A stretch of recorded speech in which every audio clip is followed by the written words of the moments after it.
신명기 13장 1절에서 18절 1절입니다. 너희 중에 선지자나 꿈꾸는 자가 일어나서 이적과 기사를 내게 보이고 그가 내게 말한 그 이적과 기사가 이루어지고 너희가 알지 못하던 다른 신들을 우리가 따라 섬기자고 말할지라도 너는 그 선지자나 꿈꾸는 자의 말을 청종하지 말라. 이는 너희 하나님 여호와께서 너희가 마음을 다하고 뜻을 다하여 너희 하나님 여호와를 사랑하는 여부를 알려하사 너희를 시험하심이니라. 너희는 너희 하나님 여호와를 따르며 그를 경외하며 그의 명령을 지키며 그의 목소리를 청종하며 그를 섬기며 그를 의지하며 그런 선지자나 꿈꾸는 자는 죽이라.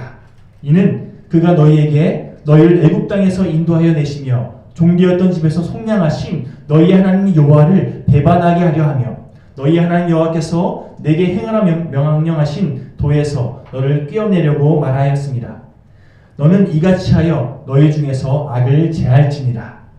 내 어머니 아들 곧 내 형제나 내 자녀나 내 품의 아내나 너와 생명을 함께하는 친구가 가만히 너를 꿰어 이르기를 너와 내 조상들이 알지 못하던 다른 신들 곧 네 사방을 둘러싸고 있는 민족 혹 내게서 가깝든지 내게서 멀든지 땅 이 끝에서 저 끝까지에 있는 민족의 신들을 우리가 가서 섬기자 할지라도 너는 그를 따르지 말며 듣지 말며 궁휼히 여기지 말며 애석히 여기지 말며 덮어 숨기지 말고 너는 용서 없이 그를 죽이되 죽일 때에 내가 먼저 그에게 손을 대고 후에 뭇 백성이 손을 대라.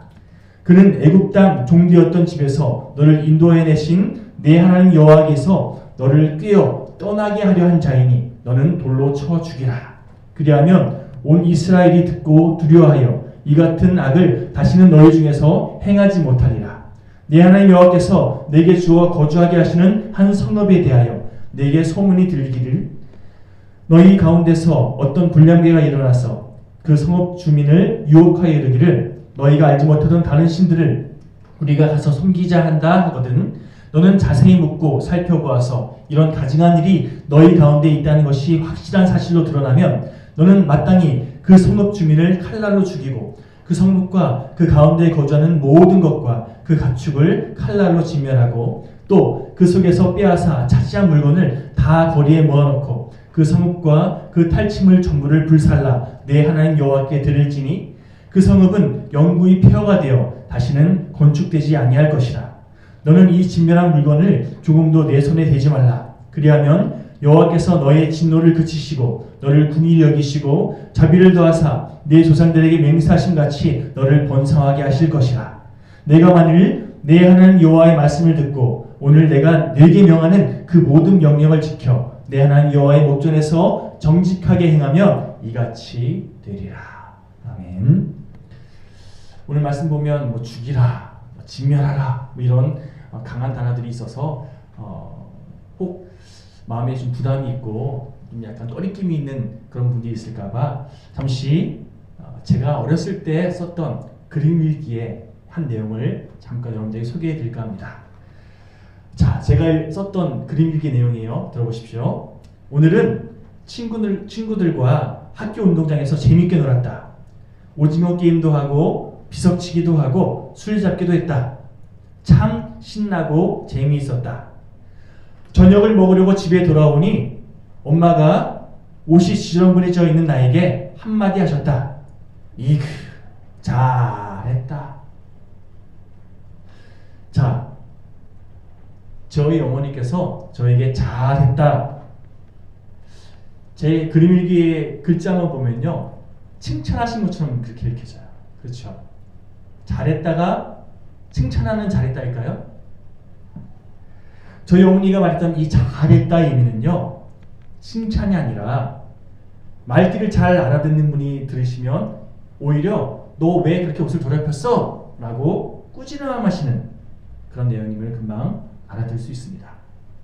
마찬가지로 성경 말씀도요, 문자음이 그냥 그대로 뭐 죽이라, 진멸하라 여기에 포커스가 있는 것이 아니라 무슨 의도로 이 말씀하시고 있는가, 하나님께서 이런 말씀하시는 그 말귀를 알아들 필요가 있다는 거죠. 또 다른 예를 들어드릴까 하는데요, 제가 지금 무슨 말씀 드리는지 한번 귀 기울여서 한번 잘 헤아려 보시기 바랍니다. 예배당이 소잡아도 개 잡아서 좋지? 무슨 뜻일까요? 예배당이 소잡아도 개 잡아서 좋지? 이게 억양을 살려서 잘 말하면 더 좋은데 제가 이 사투리를 잘 몰라서 그 문장 그대로 한번 읽어드렸어요. 예배당이 소잡아도 개 잡아서 좋지. 예배당에서 소도 잡고 개도 잡고 하니까 좋다, 뭐 이런 내용일까요? 경상도 어느 지방의 사투리라고 하는데요. 예배당이 좁아도 가까워서 좋지, 이런 의미라는 거예요. 한마디로 그 지역의 어떤 특징을 모르면 혹은 시대적인 배경 지식이 없으면 말 맞다나 어떤 말을 해도요, 말귀를 알아듣지 못하기 마련이라는 거죠.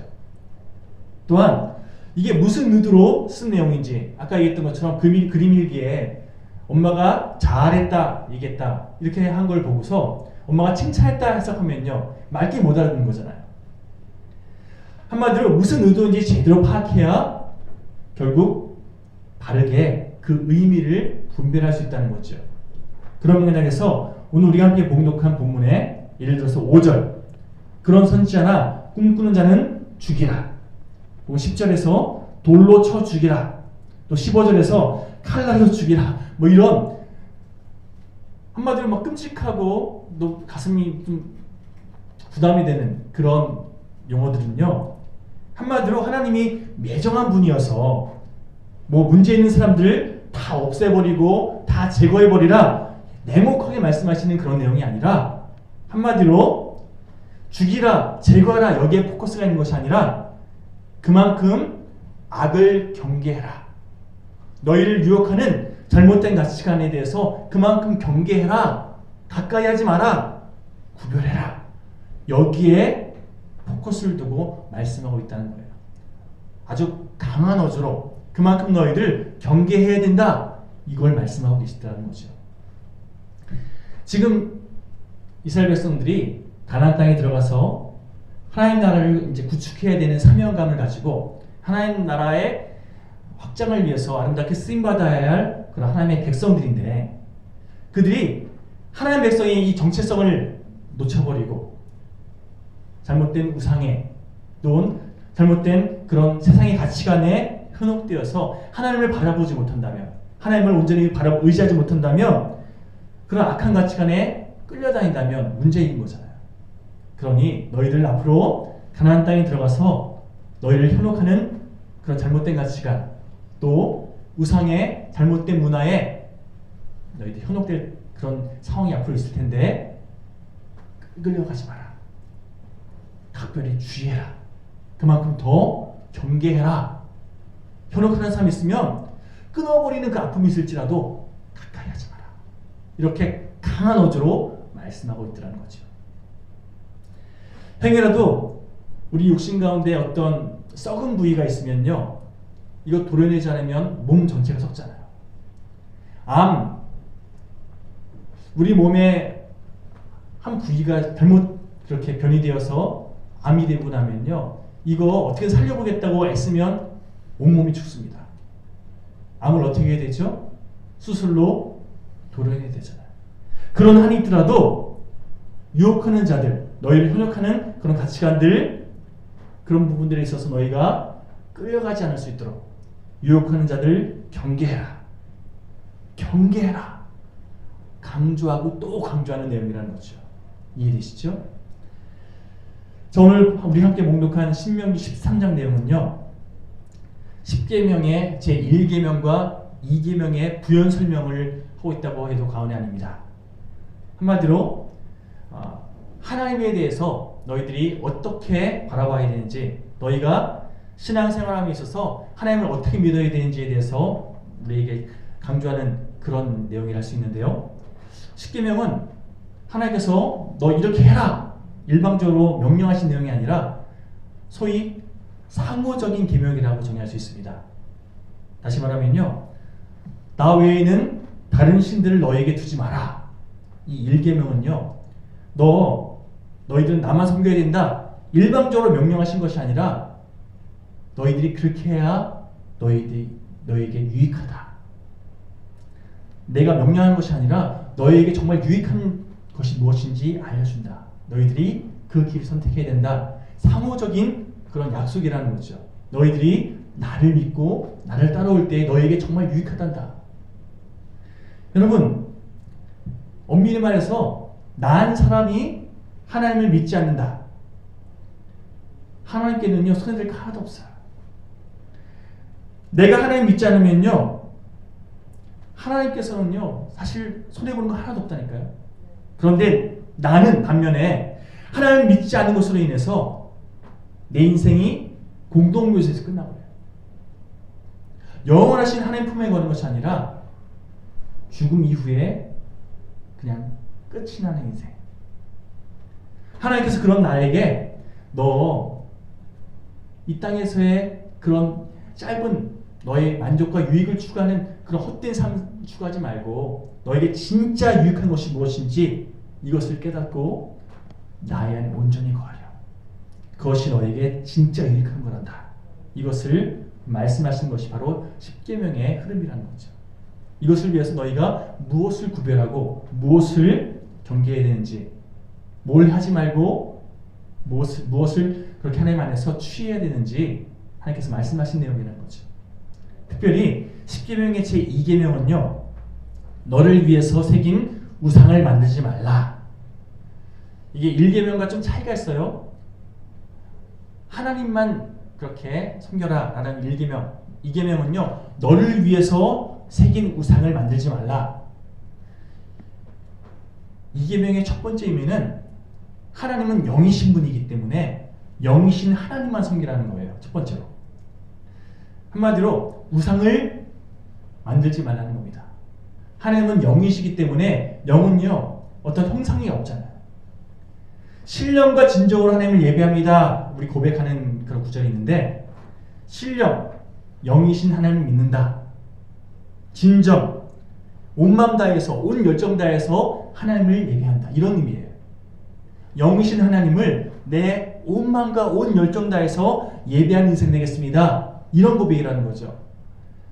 한마디로 우리는 우리 눈에 보이는 하나님을 믿는 것이 아니라 영이신 하나님, 그러나 어느 곳에나 함께 하시고 또한 이 땅을 주관하시는 진정한 이 땅의 주관자이시는 하나님을 믿는 믿음, 이것이 우리의 믿음의 고백의 가장 기초가 되어야 믿습니다. 특별히 모세에게 십계명을 주신 당시 이스라엘 백성들 뿐만 아니라 그 당시의 사람들은요, 신에게 어떤 형상이 있다고 믿는 사람들이 있었어요. 그래서 신을 형상화시켜서 어떤 사람은 예를 들어서 소를 형상화한 그런 우상을 만들기도 하고, 어떤 사람은 막 염소를 형상화한, 어떤 사람은 태양을 형상화한 그런 우상 신상을 만들었다는 거죠. 하나님은 그런 이스라엘 백성들을 향해서 나는 형상이 있는 그런 존재가 아니다. 나는 영으로 존재한다. 나는 어떤 형상으로 표현할 수 없는 그런 존재다. 라고 말씀해 주신 거예요. 그런 의미에서 너를 위해서 어떤 형상을 만들지 마라. 이 말씀을 하고 계시는 거죠.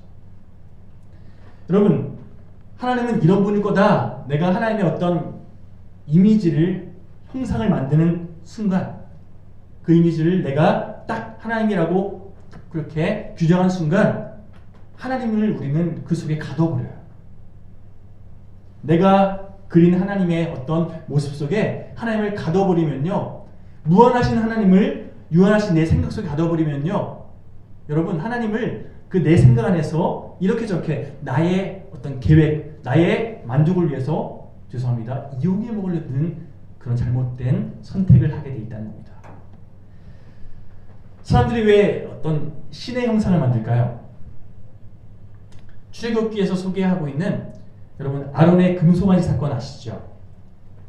모세가 시내산에 올라간 이후에 40일 동안 내려오지 않으니까 이스라엘 백성들이 더 이상 우리를 이끌어왔던 모세도 안 내려오고 죽은 것 같고, 이제는 하나님을 우리가 한번 형상으로 만들어보자 하면서 그들이 가지고 있던 금을 다 모아서 만든 것이 금송아지 우상 형상이었잖아요. 그들이요, 금송아지 만든 다음에 어떤 고백하냐면, 우리를 저 애굽 땅에서 건져내시고 또 우리를 홍해 건너게끔 도와주시고 우리를 인도하셨던 그 하나님이 바로 이 금송아지 하나님이시다 라고 고백해요. 그들이 만든 것은요, 하나님의 형상이었어요. 다른 우상이 아니라 하나님을 형상화시킨 것이 금송아지였다는 거죠. 왜 그런가? 예전에 애굽 땅에서 그렇게 종사해야 할 때 애굽 사람들이 믿었던 여러 가지 신 중에서 금송아지 형상이 있었거든요.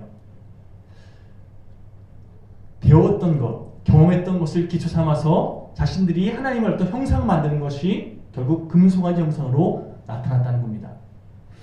여러분, 특별히 왜 이스라엘 백성들이 송아지 형상을 하나님이라고 이렇게 만들면서 금을 녹여 만들었을까요? 돌을 깎아서 만들 수도 있었을 텐데, 혹은 나무를 재단해서 어떤 형상 만들 수도 있었는데 왜 금을 녹였을까요? 앞으로 약속의 땅 가나안 땅에 들어가면 풍요로운 삶을 살게 될 텐데, 금은요 인간의 욕망을 상징합니다. 더 부유하고 더 풍요로운 삶 하나님께서 우리에게 좀 허락해 달라는 거예요. 그동안 우리 고생했으니까 이제는 잘 먹고 잘 사는 그런 앞으로의 삶, 우리가 만든 하나님 좀 허락해 달라는 거예요. 여러분, 내가 무엇을 요구하든지, 내가 무엇을 바라든지 그것을 다 채워주는 금송아지, 황금 방망이로 나에게 함께 하시는 그 하나님, 이것을 형상한 것이 금송아지였다는 거죠. 이렇듯 우리들은요, 하나님을 민동하면서도 하나님을 어떤 형상화시키면서 나의 욕망을 채워주는, 나의 만족을 채워주는 그런 형상화된 하나님을 믿을 때가 참 많이 있습니다. 이스라엘 백성들처럼요. 우리가 의식하지 못하는 사이에 우리가 살아가면서 우리 마음속으로 빚고 있는, 또 우리 삶 가운데 붙잡고 있는 그런 우상화된 형상은 뭐가 있을까요?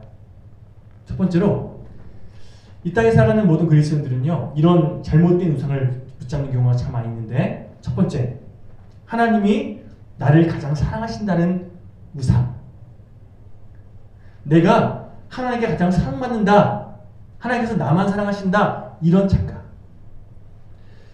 60억 인구 중에 유독 하나님께서는 나를 사랑하신다.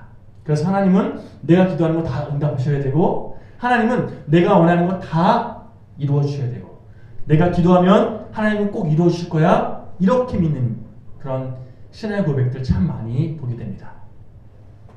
근데 여러분, 한번 생각해 보십시오. 이런 생각을 기반으로 해서 만약 우리의 삶을 바라보면요, 하나님께서 분명 우리에게 원하시는 건 나보다 못한 사람들 맡기셨을 때, 어떤 연약한 자를 나에게 맡기셨을 때 그를 잘 섬기고 그를 하나님께서 나에게 잘 그렇게 사랑하라고 맡기신 그 사람들에 대해서 내가 기준되면요, 그 사람을 잘 섬길 수가 없어요. 왜요? 내가 불편하고 내가 피해보고 내가 손해보면요, 그 사람 섬기는 거 꺼려지거든요.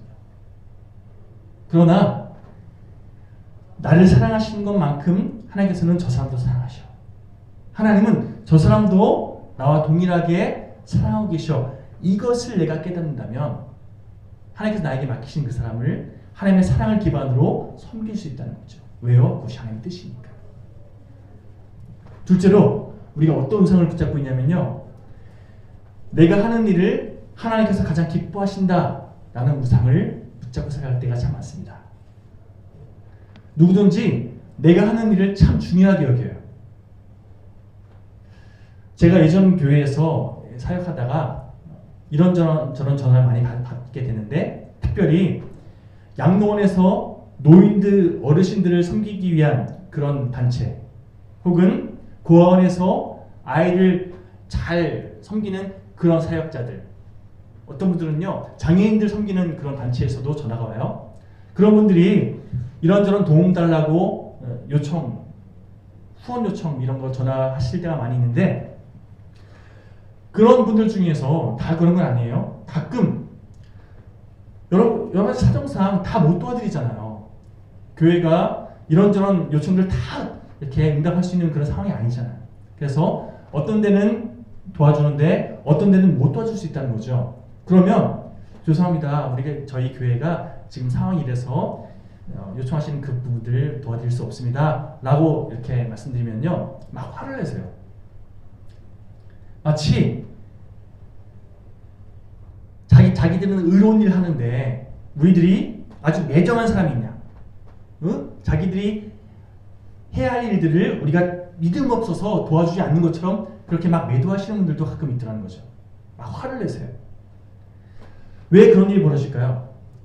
자신이 하는 일이 가장 중요하다고 믿는, 그래서 내가 하는 이 중요한 일을 당신들이 협조 안 해? 그러면 당신은 믿음 없는 사람이야. 이렇게 치부해버리더라는 거죠.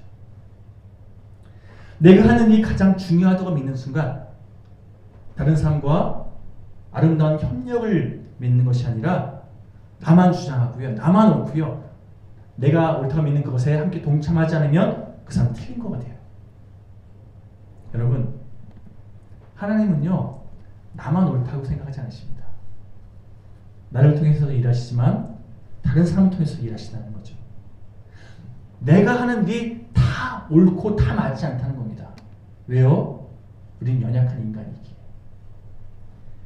세 번째로 우리가 어떤 우상을 붙잡고 있냐면요. 내가 주님을 위해서 헌신하고 수고하면 그 수고와 헌신은 반드시 성공해야 된다. 이런 우상이 있어요. 세례요한 요한이 이런 얘기하죠. 나는 쇠해야 하고 저분 예수님은 흥해야 한다. 그렇습니다, 여러분. 하나님의 뜻을 위해서 내가 늘 승승장구하는 것이 아니라 때로는 내가 망할 수도 있고 내가 실패할 수도 있어요. 그것이 하나님의 뜻이라면 아멘하고 순종할 수 있는 것이 믿음의 바른 선택입니다. 그런 나의 선택을 통해서, 그런 나의 삶의 고백, 헌신을 통해서 하나님의 영광이 더 크게 드러나고 또 하나님께서 이루시고자 하는 그 뜻이 더 아름답게 이루어질 수 있다면 내가 아멘할 수 있는 것, 이것이 바른 믿음의 삶의 모습이라는 거죠. 중요한 것은요, 내가 그렇게 살아가면 참 좋겠는데 우리는 그렇게 살지 못해요. 왜요? 나는 손해볼 수 없고 난 실패하면 안 되고 나는 항상 승승장구해야 된다는 그런 착각에서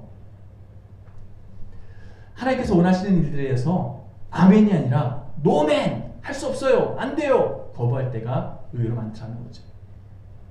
네 번째로 우리가 어떤 우상을 붙잡고 있냐면요. 내가 하나님의 일을 감당하고 있다고 한다면 그 일의 결실, 쉽게 말하면 열매를 내가 맛보아야 된다. 그 열매를 내가 누려야 된다는 그런 착각, 그런 우상 숭배를 하는 분들도 가끔 있습니다. 내가 어떤 씨를 뿌렸어요. 그러면 그 씨의 열매 내가 좀 누려야 되는 거 아닙니까? 내가 누릴 수 있도록 해주십시오. 이걸 요구하더라는 거죠. 그러나 여러분, 나는 씨를 뿌리고 다른 사람이 열매 거둘 수 있습니다. 그것이 하나님의 뜻이라면 내가 하나님께서 맡기신 그 일에 충성을 다하면 되는 거예요.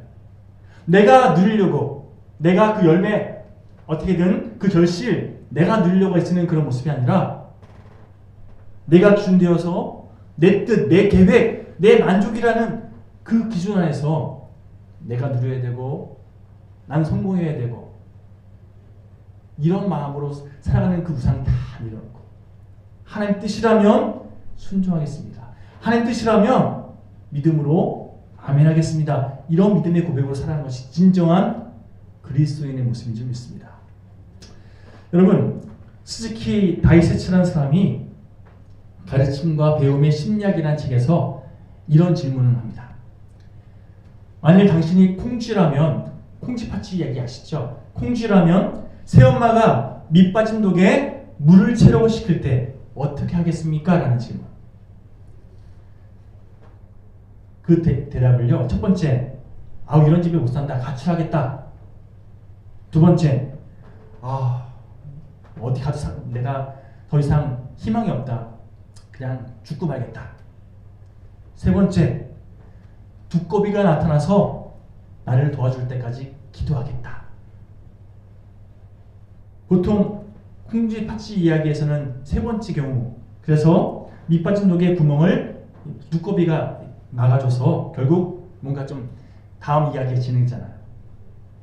근데 여러분 곰곰이 생각해 보십시오. 밑빠진 독을 두꺼비가 막아줬다 할지라도요, 그건 일시적인 좋은 방법이 될 수는 있지만 계속해서 밑빠진 독에 그 구멍이 메꿔줄 수 없는 거잖아요. 살아있는 생물인 두꺼비가 계속해서 꿈쩍 안 하고 그걸 막아줄 수 없는 거잖아요. 그렇다면 네 번째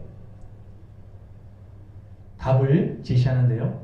네 번째, 밑빠진 항아리를 연못에 집어넣겠다.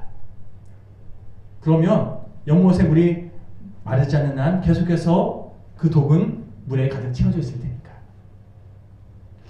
여러분 제가 갑자기 밑빠진 독에 물 붓기에 이 얘기를 왜 하는 걸까요? 사실은 이것이 하나님을 믿는 우리들의 태도를 상징하기 때문입니다. 보십시오. 문제 앞에서 첫 번째나 두 번째 대답한 것처럼 어떤 문제를 회피하려 들거나 혹은 절망적인 태도로 그렇게 안 돼 포기하는 그런 사람들 의외로 많이 있습니다. 또 그나마 믿음이 좀 있는 사람들은요, 문제가 생기면 하나님께 도와달라고 마치 두꺼비가 나의 문제 해결해 주는 것처럼 나의 문제를 해결해 주시는 나의 필요에 따라서 하나님께서 내 기도를 응답해 달라고 그렇게 간구하는, 마치 두꺼비처럼 하나님께서 나의 해결사가 되어주시고 콩쥐가 어려움에 빠졌을 때 그 문제를 해결해 주는 두꺼비처럼 하나님께서 나의 도움 되시기를 바라는 그런 모습으로 살아가는 사람들의 모습들도 참 많이 있다는 거죠. 그런가 하면 네 번째 제시했던 연못에 밑빠진 독을 담가 놓는다. 어려움 겪고 있는 이 자신의 상황에 대해서 단순히 그냥 잠깐 도와주세요 하고 간구하는 이 수준이 아니라 나를 하나님 품 안에 온전히 맡겨드리는 신앙의 고백을 의미합니다. 내가 하나님께 나를 푹 담가놓으면요, 그러면 잠깐 어떤 상황이 생겼어도 물이 새어나가고 이것이 아니라 언제나 하나님께서 채우시는 그 풍성한 은혜 안에 매 순간 거하는, 나를 온전히 하나님께 내어 던지는 그런 신앙의 모습이 필요하다는 거죠. 연못에 담긴 항아리처럼 그렇게 매 순간 하나님께 나를 내어 맡기는 인생, 하나님을 의식하고 하나님을 의지하면서 하나님은 나의 진정한 도움 되십니다. 나를 그렇게 하나님께 맡겨드리게 선택하는 인생. 간절히 바라는 것은 저희들의 삶 가운데 연못에 담근 이 항아리, 비록 밑은 깨졌을지 몰라도 그러나 연못의 그 풍성한 물에 항아리를 담갔을 때 언제나 항아리는 가득 물이 차 있는 것처럼 우리 또한 하나님의 허락하시는 그 은혜 안에 나를 푹 담그고 그 하나님의 은혜 안에서 하나님의 시선으로 하나님의 마음으로 나를 또 세상을 바라볼 수 있는 그런 복된 인생 되시기를 간절히 축원합니다. 여러분 아까 말씀드린 것처럼 내가 뭔가 필요한 일이 있을 때 두꺼비 찾는 것처럼 기도하는 그런 모습 말고요. 물론 이런 것도 필요해요. 하나님을 의지하고 하나님을 신뢰하는 이 태도, 이것이 신앙생활의 기초잖아요. 내가 뭔가 도움이 필요할 때 하나님 도와주세요 간구하는 거, 이건 기초 중에 기초라는 겁니다. 이게 필요하다는 거예요. 이게 필요 없다는 게 아닙니다. 이건 기초고요. 여기서 더 나아가서 어느 때든지 하나님께 나를 내어 맡길 수 있는 그 단계까지 나아가시는 그런 복된 우리 모두가 되어야 할 줄 믿습니다. 제가 저희 둘째 딸내미가 어제 유치원 졸업을 했는데요. 언젠가 저희 둘째가 아빠한테 아빠 오늘은 유치원에 아빠가 좀 데려가줘 이렇게 부탁한 일이 있어서 오랜만에 한번 데려갈까 하면서 제가 둘째 딸 손잡고 유치원에 데려간 그때 일이 기억나서 그 얘기 함께 하면서 말씀을 마무리하려고 합니다. 오랜만에 자기를 데려가는 아빠가 너무 신났나 봐요. 너무 좋았나 봐요. 그래서 그냥 오늘 날씨 참 좋다. 아빠 사랑해요. 가는 내내 정말 쫑알쫑알 아빠에게 자기 기분 좋고 막 그렇게 쏟아붓더니 유치원에 도착해서 이제 선생님 딱 만나고 안녕히 계세요 뭐 이러면서 인사하고 헤어져야 되잖아요. 그런데 갑자기 눈이 막 그렁그렁해지면서 아빠 가지 말라고 아빠 나랑 더 있어 하면서 막 갑자기 울음을 터뜨리는 거예요. 마치 뭐 심파극처럼 헤어지면 너무나 안 되는 그런 연인 사이처럼 저를 놓지 못하겠다고 꼭 붙잡고 막 그렇게 막 우는 그런 아이. 제가 사랑스럽기도 하지만 그날 어쨌든 교회 가서 또 일해야 되니까 어쨌든 선생님에게 맡기고 돌아오는 이 과정 속에서 하나님께서 그런 마음을 주시더라고요. 아빠가 떨어지기 싫어서 그렇게 울며 매달리는 너의 둘째 딸 그 간절한 모습, 그 간절한 모습으로 너는 나를 바라고 구하고 있니? 하나님과 떨어지기 싫어요. 떨어질 수 없어요. 하나님을 매 순간 그렇게 간구하고 또 간구하는 그런 모습으로는 살고 있니? 그런 마음을 주시더라고요. 여러분, 우리들의 매 순간이 난 주님 없으면 못 살아요. 난 주님 없으면 안 돼요. 이렇게 매 순간 주님을 갈망하는 예배의 연장선상이 되기를 간절히 소망합니다. 그리고 오늘 본문에서 주님이 경계하셨던 것처럼 내가 하나님의 바른 가치관에서 멀어지게끔 만드는 그런 잘못된 생각들, 잘못된 마음들 경계하고 또 구별하면서 매 순간 하나님 말씀에 순종하는 내가 기준되어서 이것이 나에게 유익한지 나에게 손해가 되는지 이거 판가름짓는 결정이 아니라 하나님 말씀 안에서 내가 어떻게 살아가는 것이 진정한 하나님의 자녀된 모습인지를 바르게 분별하면서 어느 때든지 하나님 마음을 시원케 하는 참다운 예배자된 모습으로 살아가는 우리 모두가 되시기를 간절히 축원드립니다. 함께 시간 결단하시면서 기도하기 원하는데요. 우리 말씀을 되새기시면서 하나님, 내가 하나님 바라보지 못하게 방해하는 그런 생각들 끊어버릴 수 있도록 도와달라고. 또 무엇보다 어느 때든지 하나님께서 원하시는 일이라면 아멘으로 순종할 수 있는 믿음도 해달라고 함께 간구하고 기도하는 시간 되었으면 좋겠습니다. 우리 결단하는 마음으로 말씀을 되새기며 기도하며 주님께 나가는 시간 되길 소망합니다. 기도하실까요?